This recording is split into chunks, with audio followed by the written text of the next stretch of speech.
me interesa saber qué tiene que esperar el campo esta noche de los anuncios del presidente Javier Milei en la apertura de sesiones ordinarias a partir de las 9 de la noche en cadena nacional. Seguramente habrá mucha gente escuchando esta estrategia del presidente de hacer la apertura de sesiones no a la mañana, como solía ser, o al mediodía, sino en el prime time de este 1 de marzo.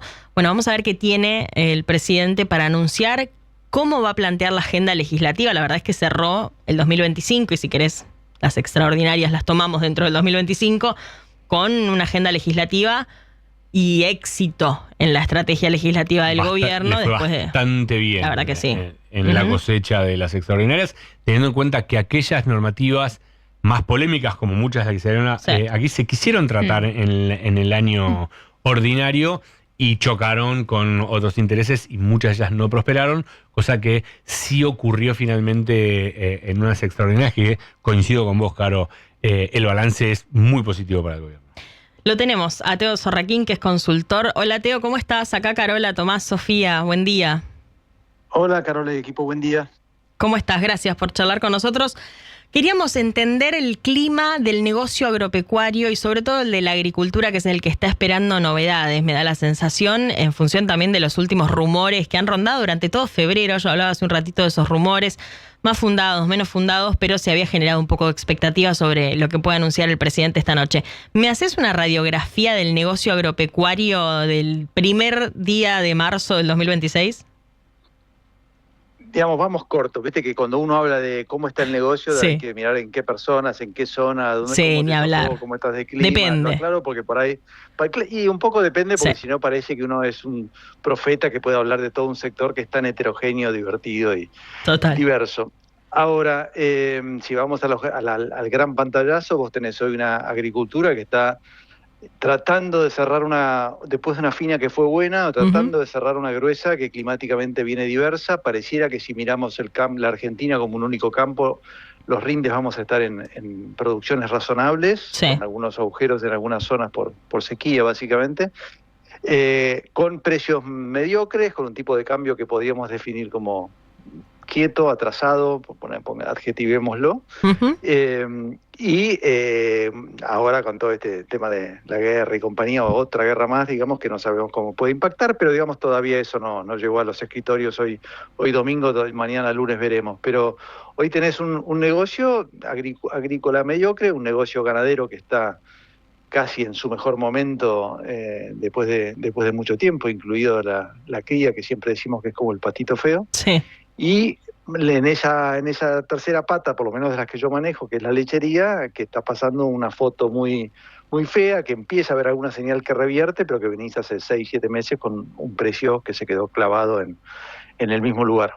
Ok, voy a hacer un doble clic en cada uno de esos sectores de los que hablaste.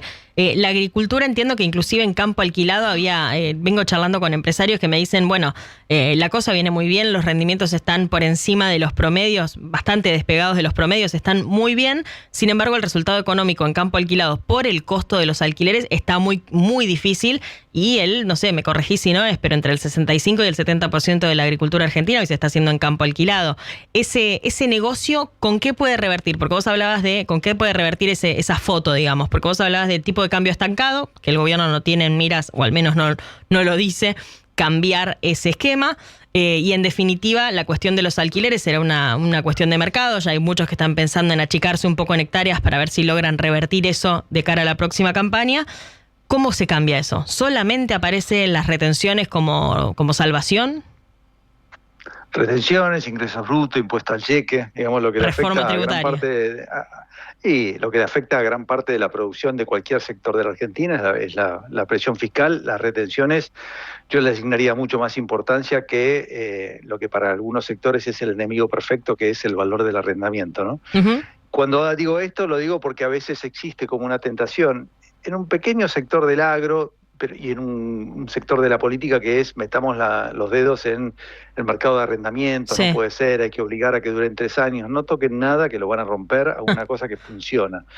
De hecho, la Argentina siembra todos los años, los productores siembran 35 millones de hectáreas y funciona, y como decís vos, el 70% es sobre campo alquilado. Primer punto es, el malo de la película no es ese. Por supuesto que los que alquilan quieren bajarlo y los dueños de la tierra quieren subirlo. Esto es así.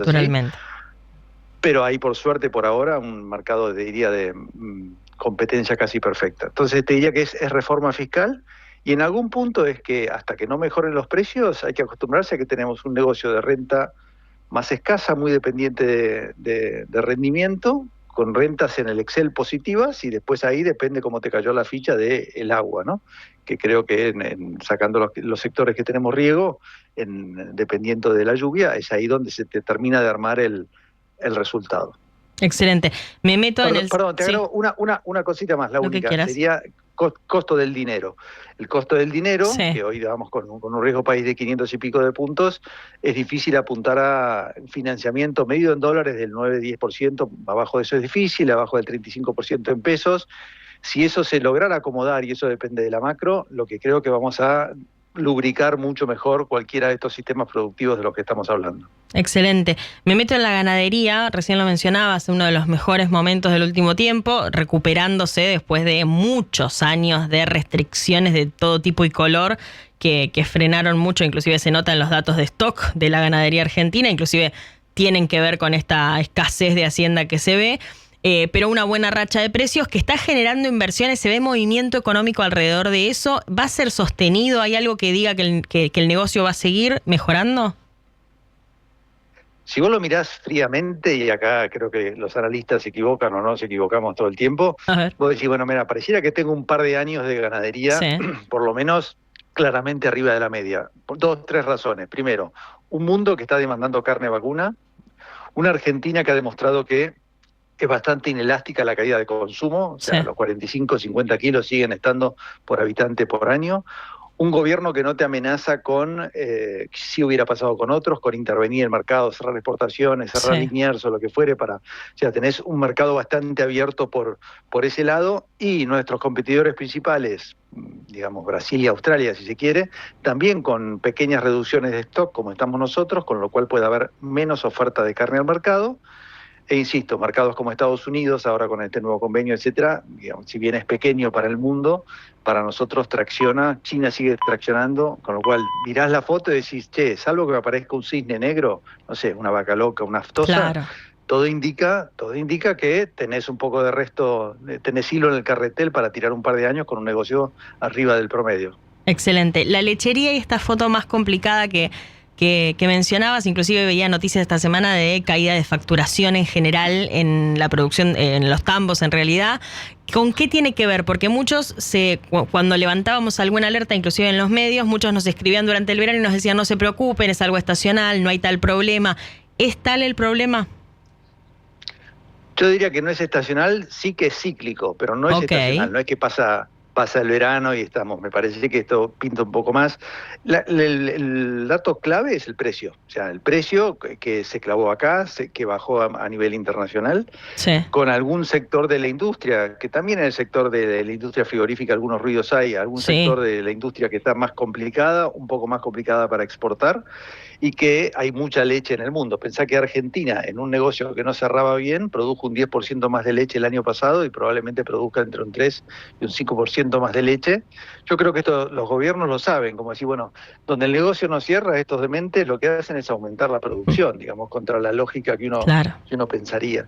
Entonces hoy el mundo está bien abastecido de leche, la demanda no cayó, pero hay más leche en el mundo, con lo cual o aumenta el consumo o se va a terminar reflejando, y estas cosas ocurren, si el negocio es muy malo mucho tiempo, se refleja en una caída, no en el primer impulso, con lo cual hasta que no tengamos precio, te diría que el negocio va a ser de mediocre para abajo, una foto mala. Por suerte, antes de estos 6-7 meses que estamos hablando, había habido un año y pico de buenos resultados, con lo cual, por lo menos a nivel de Argentina, permitió juntar un poco de caja para darle mejor pelea a este momento, ¿no? Perfecto. ¿Qué tenemos que esperar de esta noche? ¿O qué te gustaría, no sé, qué piensa Teo Sorraquín, consultor, que charla con muchos empresarios agropecuarios, que los conoce a fondo? ¿Qué espera el campo de los anuncios de esta noche del presidente Milei? Y después, opinión tuya, ¿qué tan viable ves algún anuncio relevante para el campo? Es raro, pues yo, digamos, obviamente soy consumidor de todo lo que sale en los medios y participo de muchas reuniones de dirección. En ninguna apareció, che, ¿qué dirá Milei esta noche? En ninguna. Entonces vos decís, nada, el campo no espera nada. Está condicionando. No sé si no espera, pero digamos, como decir, dependemos mucho más de nosotros y de nuestras decisiones. Por supuesto que hay como una cierta expectativa que se ve reflejada, si querés, en la soja, en la poca cantidad de soja vendida a futuro. Sí. Y decir, che, por ahí le hacen un toque a las retenciones. Pero yo no veo que ninguno esté condicionando ni su plan, ni su decisión de inversión, etcétera, a que venga algo por ese lado. Okay. Yo creo que sí se espera que la política global de este gobierno es de no intervenir mercados, de leve tendencia a la presión fiscal, esto se mantenga, pero ojalá tengamos una noticia inesperada. Pero lo que quiero decir es que a nivel de la economía real, por lo menos de las empresas que yo recorro, no es que estamos pendientes de eso para ver si el lunes hacemos o no hacemos una inversión. Perfecto. Teo, ¿qué tal? Buen día. Sofía Celasco te saluda. Sofía, buen día.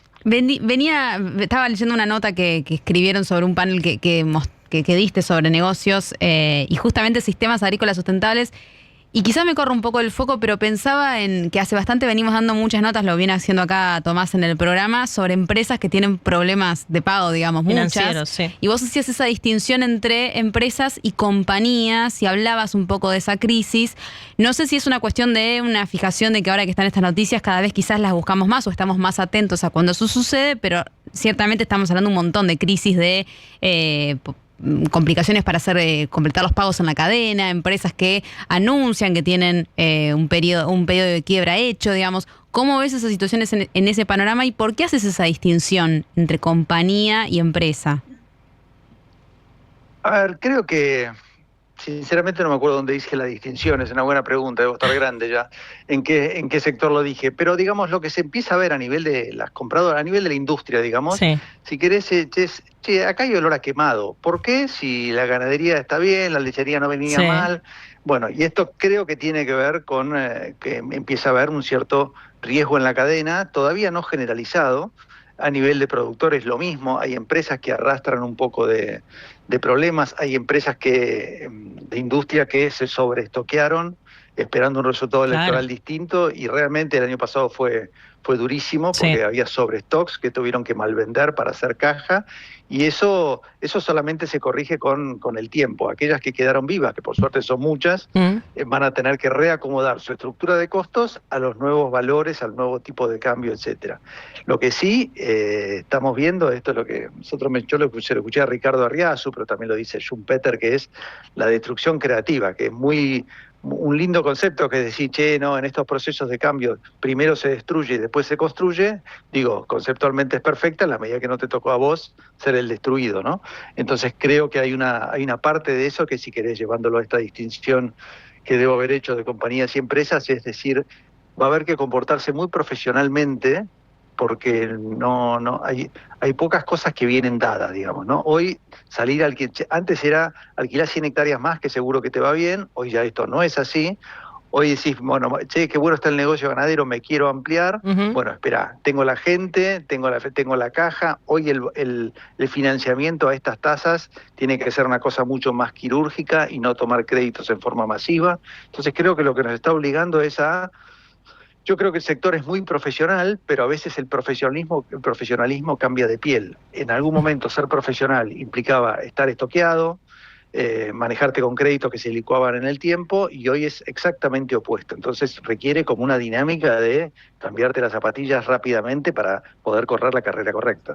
Teo, ¿cómo le va? Tomás Rivas lo saluda. Este concepto incluyo cómo se puede encuadrar con algunas economías regionales, pienso, no sé, la yerba, por ejemplo, en la que por los mismos motivos de desregulación van quedando muchos productores pequeños fuera porque no le dan la espalda para competir, porque no tienen organismos que se regulen o porque el negocio deja de dar con menos regulación. Entonces muchos se tienen que cambiar las zapatillas, pero muchos se quedan descalzos también. ¿Cómo juegan en este contexto? Sí, creo que pasa eso, creo que pasa, como decís vos, mucho en economías regionales, que es un primer emergente. La yerba es una porque se cambiaron las reglas de juego no se podía producir más de tanto y ahora está liberado, pero te lo podría llevar a tambos pequeños, te lo podría llevar a productores ganaderos pequeños que también están quedando en el camino, con lo cual yo diría lo siguiente, es o mantenés este esquema, si querés, un poquito más gradual de apertura, consensuando un poquito más, pero hoy yo te diría que si sos productor, empresario, lo que fuere, las señales vienen para este lado. Y entonces, como decía antes, la destrucción creativa es un lindo concepto en la medida que no te toca. Creo que lugares como la yerba o el vino la están pasando mal. Probablemente como sector pasa en el arroz también. Sí. Como sector termina sobreviviendo. Ahora, hay individuos que estos procesos siempre, aquí y en el resto del mundo, por lo menos del agro, tienden a procesos de concentración lentos, que suena mal decir que está concentrado, pero en realidad la escala es un factor de competitividad. Exacto. Entonces, bueno, necesitas profesionalismo y escala. Bueno, esa es la pelea, por eso es la reconversión, por eso se necesitan asociaciones entre productores pequeños para poder dar vuelta a algunas cosas, pero los ruidos, como decís vos, Tomás, están. Gracias, Teo, siempre clarísimo. Gracias por charlar con nosotros este domingo.